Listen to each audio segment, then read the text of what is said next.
Hi, my name is Garrett and welcome to my YouTube channel. It's a pleasure to have you here. Now, on today's devlog, we're going to dive into some concepts for Walrus that we haven't tackled yet, along with some previews of factions I haven't made yet.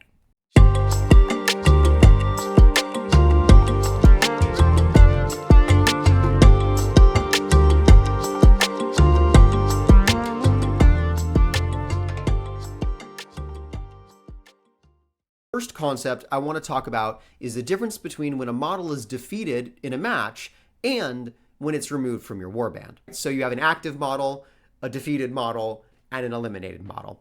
Active models are models that you can take actions with that have hit points of 1 or more and are moving around on the battlefield. They are handling objectives. They're something that you're playing with. A defeated model is a model that has 0 hit points. That model gains the fallen condition. And when they have the fallen condition, anytime something hits them successfully, not partially, but successfully, completely, that model is then removed from play and becomes eliminated. For story purposes, that is the moment when they're eliminated that a model truly dies, truly perishes. The other thing I want to talk about is movement. When you move a model, you're going to be doing mostly standard miniature games movement right now. So what that means is you're going to have a model and you're going to be measuring from the closest point on that model's base to where you're trying to go. And then when you're moving, you're going to be moving within a distance. So you don't take the model and put it on the end of the tape measure. You leave it within the range that it's going. And the big change is that your movement is not fixed. Whereas in traditional miniature games, you get a fixed number and that is what you move. And then you usually get modifiers that maybe let you roll a die. I flip that on its head in Walrus. Your movement score for a model, if it's 1, it's on a dice chain. It's a D4 inches. So whenever you activate that model to move, you roll your speed die. And that's going to tell you how many inches you can actually move with that movement activation. And on top of that, moving 1 inch doesn't feel good, right? So that's where things like boots come in. Things where like you can use items as a different lever to turn to create stability in how something moves. So my lever that I'm turning for stability is the boots item, and they come in 3 qualities, good, better, best. And good, better, best basically means +2, +3, +3 and a reroll. And that way you're consistently moving 3 inches plus whatever your speed die is. You're going to move from point A to point B. If you've got stuff in the middle, that's like an inch, maybe. An inch is like the scatter terrain, right? You just move over it. Don't worry about it. But then once you get to a certain height, then you need to start climbing. And the way I'm measuring that is instead of from the top of a model, we're going to measure from the model's base. I mean, whatever the height of that, total vertical climb is, that's being counted in the movement. And then on top of that, it's going to be free going down. But with that said, there's a catch. There's always a catch, right? So lever of exciting is you get extra movement because when you drop down, it's free. But it's riskier because when you drop down, if you drop down too far too fast, your model can get hurt. And that's going to be modified based on what kind of armor your model is wearing. Now let's go ahead and talk about some factions that I'm really excited to be brewing.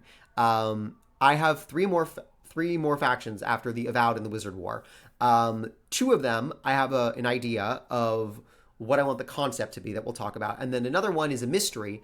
And if you have ideas, throw them down on the doobly-doo. I'm very curious to find out what you think a 5th faction would be when looking at the other 4. So, new ones I want to tell you about is the horror faction.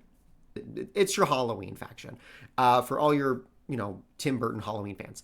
And that one is actually very focused. I'm very clear that I want that faction to be focused on hunting down innocent victims throughout all of your matches, because your vampires and your werewolves and a lot of the monster stories that are built around this spooky Halloween style storytelling have to do with predator and prey. And the models that you're going to buy for them, and a lot of them, is the very cheap, very fragile, innocent victim.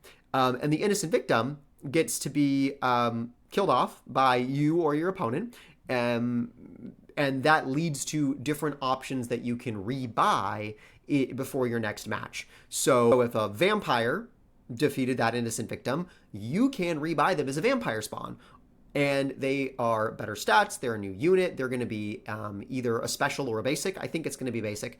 And then that vampire spawn can, in turn, if it kills something like a vampire or something higher up, it can go up the ranks as well, which is why I think it might be a special, because then it can level up.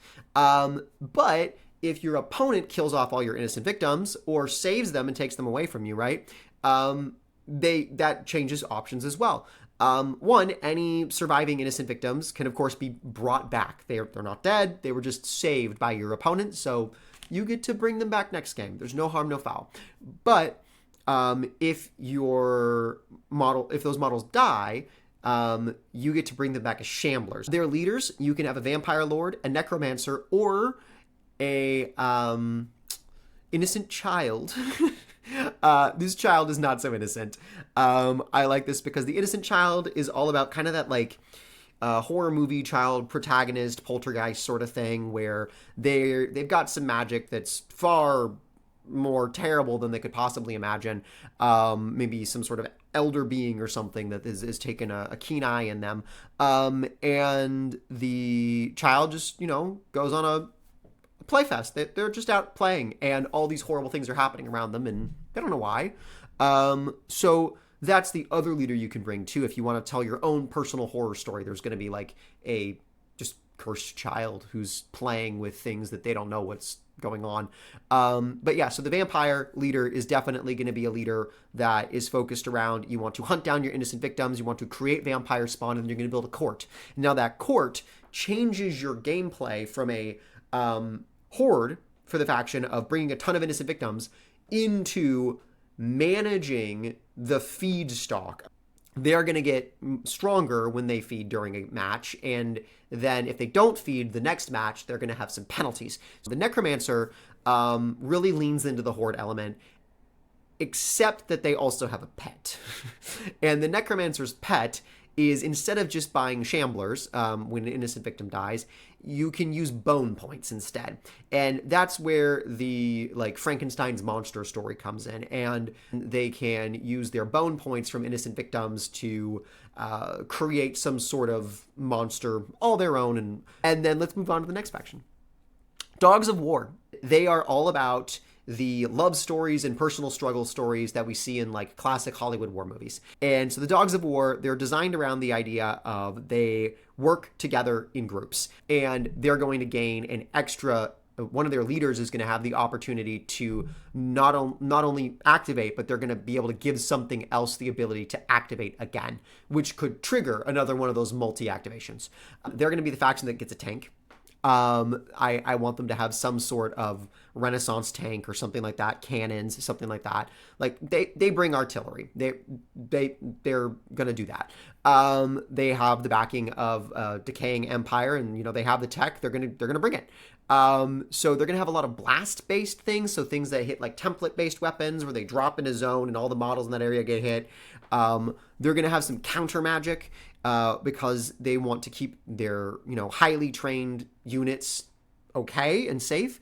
And then they are going to have one other unique keyword for some of their weapons, which is punch through. And that punch through ignores armor. Their faction quests are going to be all about personal stories.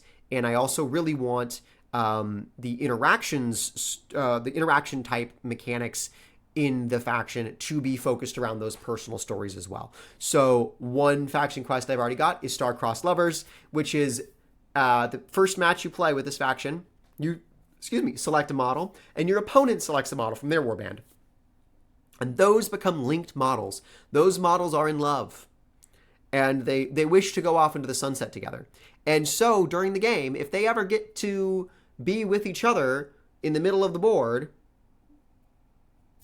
they both get to make an interaction check. And if they succeed, not partially, but if they succeed, they run off into the sunset. They are excised, removed, eliminated. There's the word. They are eliminated from your roster, and you both gain victory points. So those models are, they're gone. They've found their happily ever after. They've gotten out of this ridiculous experience, and they're hopefully going to have a much better life now. I just want to like bring some of that feeling of like the human element into the story. Because so often in war games, like romance or deep fraternity or like connection, like modeled, like person to person connection, right? Like is kind of lost because we focus on the models fighting each other and that's it. Romance isn't really something that crops up very often. And friendship isn't really something that crops up very often in terms of like models becoming friends or falling in love or things like that. So I also want to have some sort of like comradeship, like system for this faction where over time your models even the basics like improve if they're working with the same models game after game after game, because they're getting to know each other, they're having a better time of it, and they're building a deeper personal bond. So there's one more faction which I'm not going to pull the hood over and pull the hood off of yet. I'm going to wait on that because I'm really curious about what you think. We have a religious faction, we have a military faction, all about personal, stories. We have the spookies, all about your little Halloween nightmare. And we have the Wizard War, which is all about those wizards who don't care. They're just off on their thing. And so yeah, those are the factions I've got right now, and I'm really hopeful that I can find that like fifth cohesive final piece. And I don't know what we should make it be, but I'm very curious about what you think. So sound off below, and I'll see you in the next video. Bye.